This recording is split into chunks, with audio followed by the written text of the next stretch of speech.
This is gonna be one of my very first Storytime videos.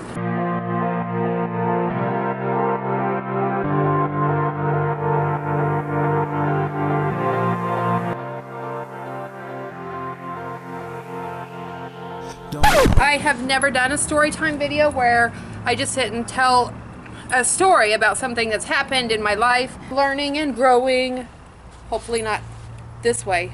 Hopefully this way. Right, Baker? Right, baby, right! I have one eye. I have one eye. And I'm a Freebird. Breaker, my Freebird. We're all Freebirds. Look at my audience. My audience. Okay, I'm gonna start with a story that does not put me in the best light. And I'm sure there's been a lot of stories about me out there like that, but you know, I am not who I used to be. But when I was growing up, I wasn't a bad kid, but I just had a lot of demons going on from my childhood, and so I didn't know how to deal with them, and so I just did a lot of really, you know, bad things, and you know, I didn't get in as much trouble as I probably should have, you know, but I was just kind of like a wild one. It's so embarrassing to even say now, but I keyed a girl's car. I keyed her car because I was jealous of her, because I was dating her ex-boyfriend, and then he broke back up with me and went back to her without telling me. This was in San Antonio. I was dating this guy, okay, and he was like, you know, a really good looking guy, kind of funny, and not the normal kind of guy that I would date, but I knew he had this ex-girlfriend, but from what he was telling me, airplanes going on. The sound is probably not going to be the most amazing, you know, because I'm using my small little camera. I was working as a dancer and had a crazy ex-girlfriend from what he had said to me, of course, you know, looking back on it, it's like, of course he would say that. And she worked at a different club, so I had not met her that I knew of. I mean, it turns out I did know who she was, but I didn't know then that I knew who she was. So he came on hard and strong, like just like, you're beautiful, I think that you're the best, I want to tattoo your name on me. Ah, words of love. I wasn't like falling for him or anything, but I was really entertained by him, and I liked the attention that he was giving me because he gave me a lot of attention. And for somebody that had the really low self-esteem that I had, any attention was good attention. So after a couple of days, he had just completely dropped off the face of the earth, and I was like, well, what happened to this guy? He was completely nothing. And somebody who was a mutual friend of ours, he told me that he had gone back to his ex-girlfriend. And I was like, what? He said, you know, that he hated his ex-girlfriend, that they would never get back together, and all of those things that guys say. But because I was so young and naive, or stupid, one or the other, I just was like, whatever. So I went over to his house. I showed up at his house. First mistake. Don't just go showing up at somebody's house, especially uninvited. And I certainly wasn't invited, but my ego was, and it was being crushed. Let me go stop the dogs real fast.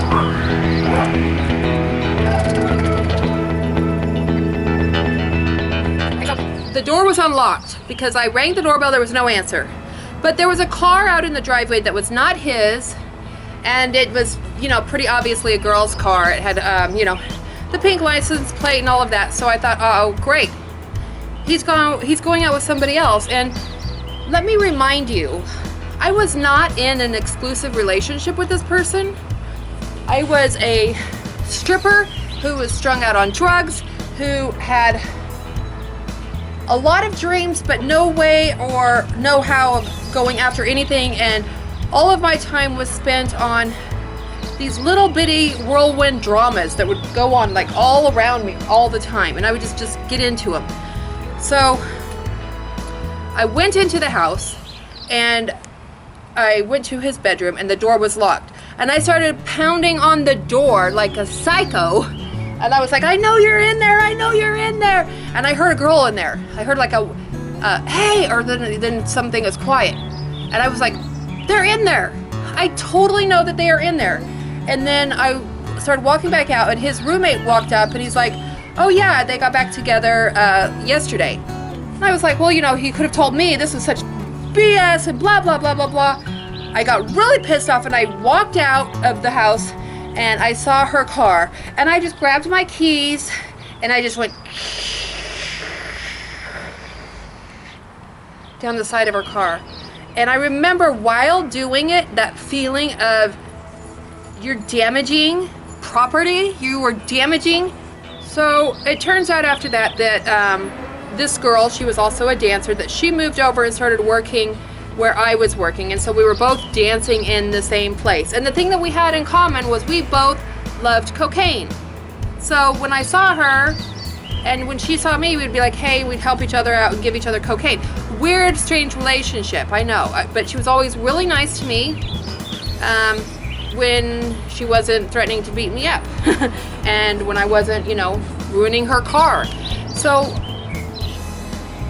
a little bit after this had happened, I started feeling remorse for what I did and feeling like, what if it had happened to me? Because it has happened to me in the past. I have had my car keyed and it is the worst. I reached out and I got in touch with her and I offered to pay to have the car fixed.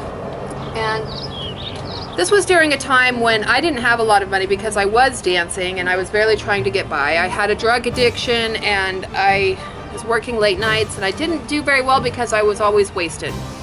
But I did pay for the damage of the car that I keyed. I know it's weird, like, hey, you key a car and then, hey, can I pay for it? It seems a little bit weird, but that's how it's been for a lot of things in my life, where I would do something that was like wild and outrageous and crazy, and then afterwards I'd be like, well, why is everybody else still so pissed off? And I'm over it, and, you know, I want to make amends and fix it. And then, you know, I would just act out. I would act out, and that instance for that girl, you know, I did pay, and I'm glad that I did. There's a cute little squirrel that's going by. Hello, Maud. Hello. We have a Harold and a Maud. Squirrels. They're so cute.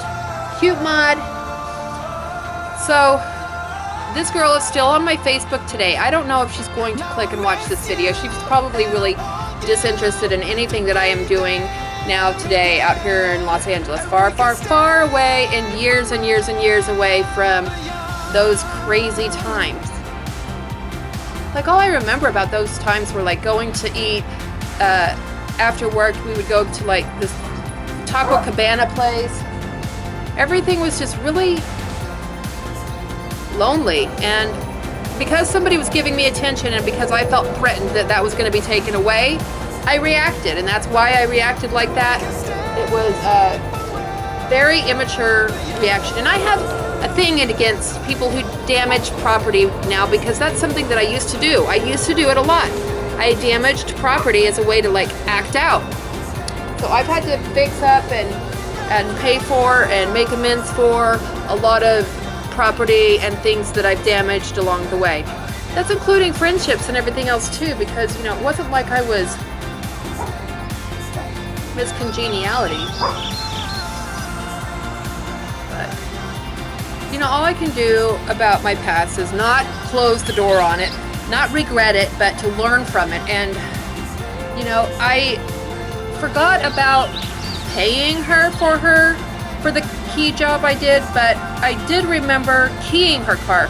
And so it was about, you know, this is about 10, 15 years later, and here I am living in LA, and Facebook is around, and everybody who knows everybody's all connecting, and she became a friend of mine on Facebook. I probably requested her, or she requested me, without even paying very much attention to it, because of mutual friends and all of that. But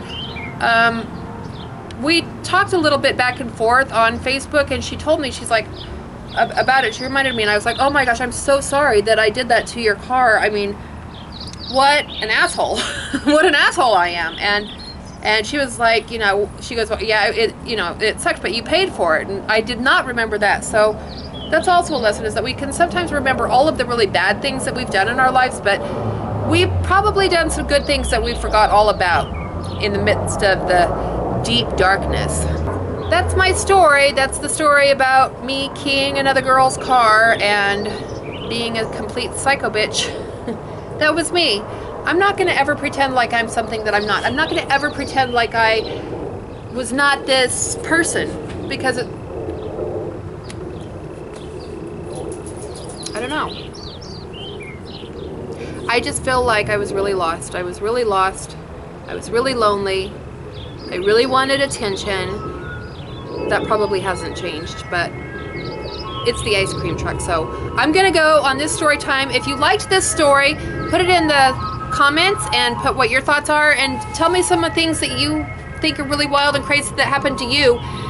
And did you ever key anybody's car? Thanks for watching.